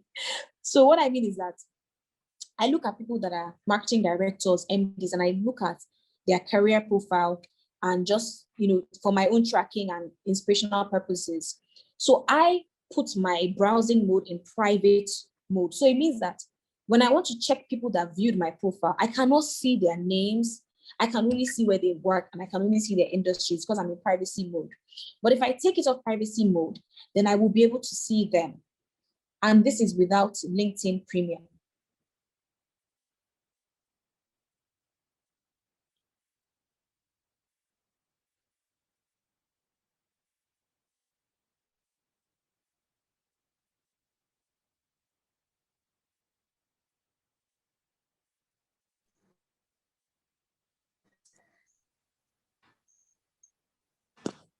Oh, yeah. Yes, I'm still here. Hi, Fiyin. Okay. All right. Okay, then, okay, I think that will be all the questions. Okay, no, just the last one here. Someone has an all-star profile and trying to use the right keywords, but she's not getting the right views. She mostly gets views from new graduates or job seekers. Is she doing something wrong? Okay, let me just add this question as well. Someone would like to advertise her, her profile, her job, and her business. Is it okay to do that if she wants to get traction from both? Alrighty, fantastic. Sorry, Chineye, I hope you don't mind. I'm actually looking at your profile right now. Is this you? Are you HR? Just to understand. Okay, what's up? Okay, so fantastic question. The truth is that sometimes the views that you get may not be what you want. It could be that your profile had not been optimized and you just done a recent change. Remember the example that I gave, that my people also was, my sister, her husband, my best friends, and so on and so forth. So it took me taking, intentional steps and making changes before that eventually happened. Okay. So one thing that I will say is, your profile looks good. Your people also viewed, these are all HR people. So surely you are doing something right. However, what I will say is, you are an HR manager, right? But in your headline, you haven't exactly called that out as well. So you put HR strategy, talent management. This is all good stuff. But I also think that there should be HR manager as well, because it will help you. It's one of the most commonly searched terms when recruiters are looking for HR people. So it will help you come up in some of those searches more, right? For me, I think your profile looks good. And then just add meat to all these things, like under your actual roles. Can you remember what we spoke about? What are you doing? What are your key achievements? What are your key projects? And then also within featured as well, you need to have a featured section, and then let me just check out your skills. Hey, Microsoft Office, Microsoft Excel. Those are some of, so your top 3 skills, 2 of them are things that should not be here. So this is also a challenge. When people are looking for HR managers, recruiters, some of the things they'll be looking for are key HR skills, probably around HRIS, compensation and benefits analysis, talent management, reward and recruitment, performance management, analytics. Those are key things that should be here, not Microsoft Office, not Microsoft Excel, not management. Management is so broad, so vague. So optimize your skills, right? And get endorsements. So for me, I see your profile is good, but let's get it to great.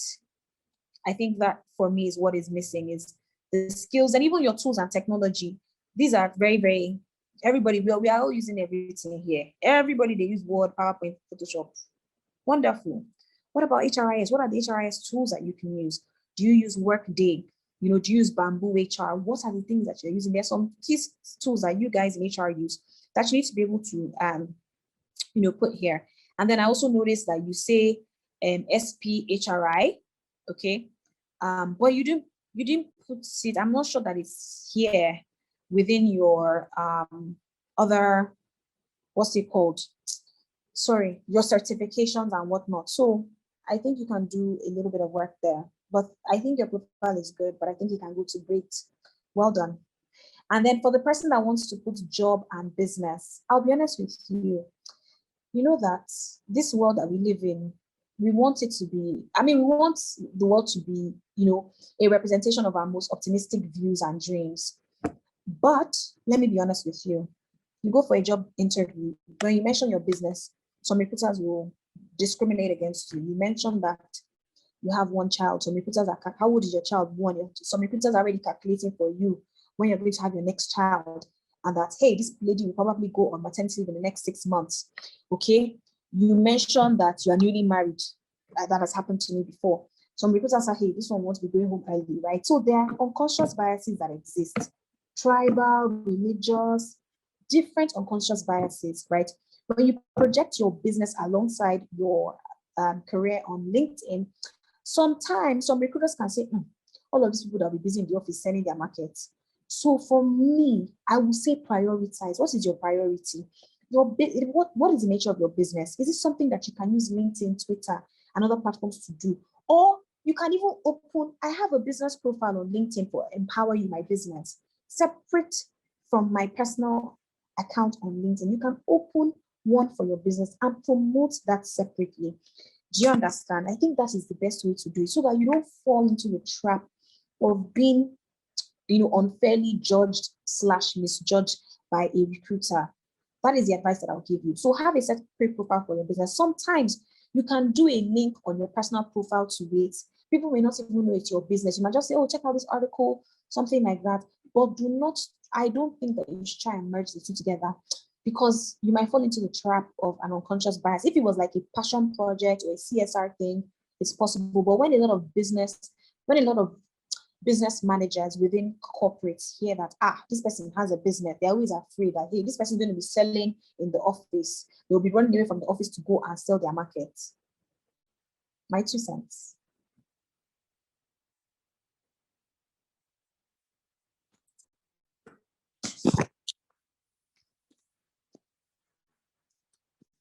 All right, thank you so much, Fiyin. It's almost 10 o'clock. I don't know.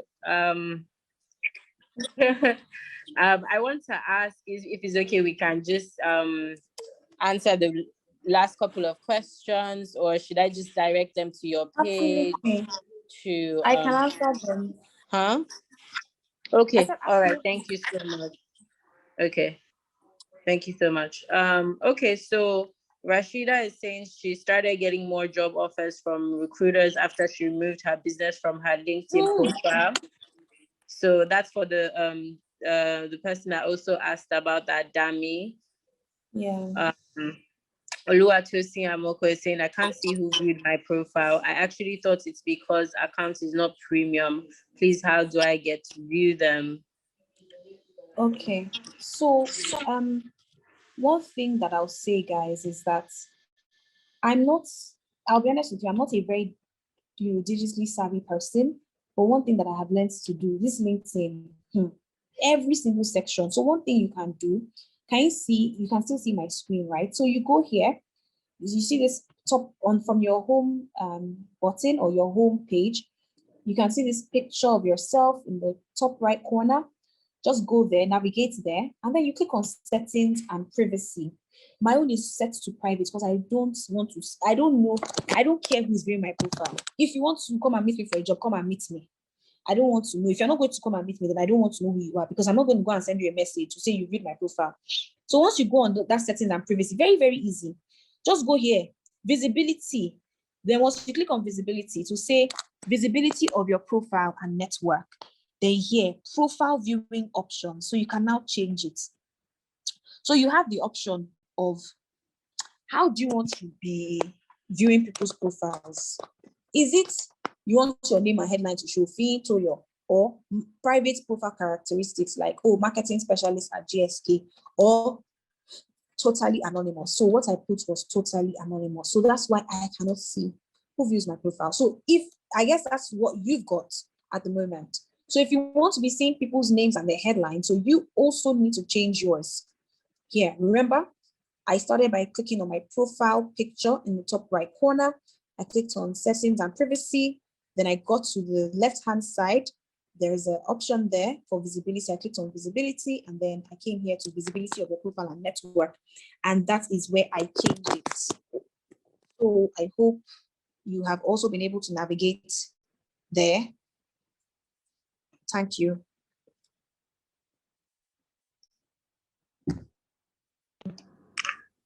Someone else has a question. Marion is asking, please, you mentioned posting regularly to increase your visibility. How relevant is this, and is it important that people comment on your post to increase your visibility, or likes are sufficient? Awesome. Thank you. Very, very intelligent question. So I will say this: if you don't have much traction on your LinkedIn profile, one of the things you can do is post, right? And what you can do is you can post. You doesn't have to be every day, like an Instagram or Twitter thing. You can decide to post once a week or once a fortnight, right? And what you can do, you can have a content calendar, just like people have with their Instagram pages, right? So you can have a content calendar and post different things per week. So let's imagine your decision is to post once a week. Let's say every Monday. You can post, let's say, for week one, every month, week one, what you can post is a Monday motivational post. So for example, you can post some nice quotes, right? And just put a picture. So you can put a post, for example, hard work never killed nobody, or just something, Monday motivational post.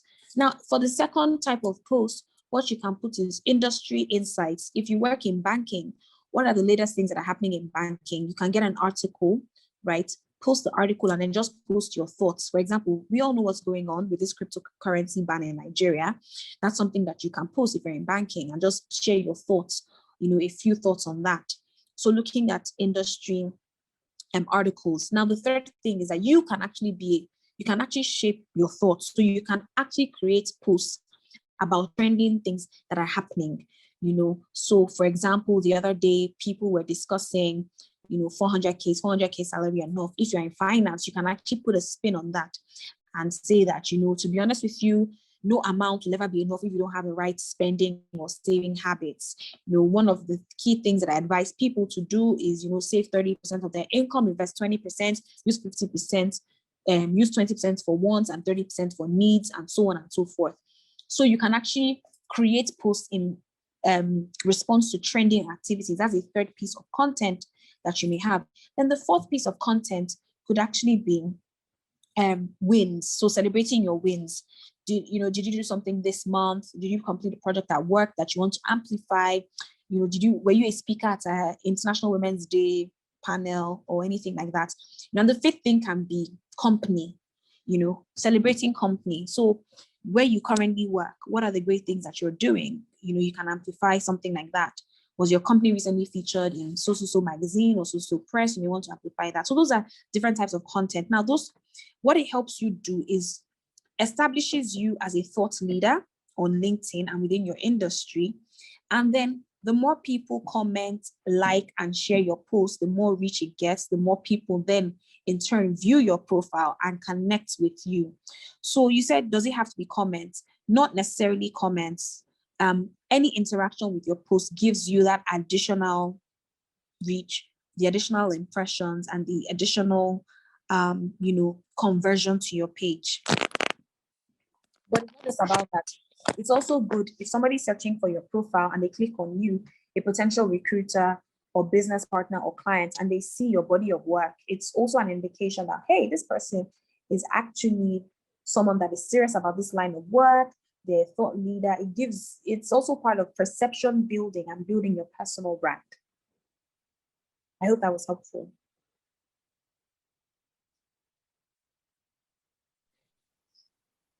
Hi, Mariam. Okay. All right. Okay. Okay, I think those are all the questions. Someone says, can you look at my profile too? I would say just DM them at Empower You, and they'll be able to help you out with that. Okay, I think that we have all the questions right now. Okay, so if you could just put your Instagram page so that everyone can follow you and then can get in touch with the different services that you have, that would be really helpful. Okay, I'll start off now. I hope. Okay, so my Instagram page I will share now, but it's basically empoweryou_ng. Okay. Yeah. So it's empoweryou_ng. So I've just put it up on the screen, and there is my email address as well. Okay. Thank you so much for that. So please, let's just copy that or screenshot this so that we can connect with Fiyin. Fiyin, thank you so much for being on here. We've learned so much. It was so informative. I can't believe that we've been on here over 2 hours just learning. This is probably our longest session yet. And it was very interactive. So I just want to thank you so much for being here today and for teaching us. It was an honor to learn from you. So thank you so much, everyone. Thank you so much for coming on the Lightbox session. We meet next week. Have a good night, everyone. Thank you.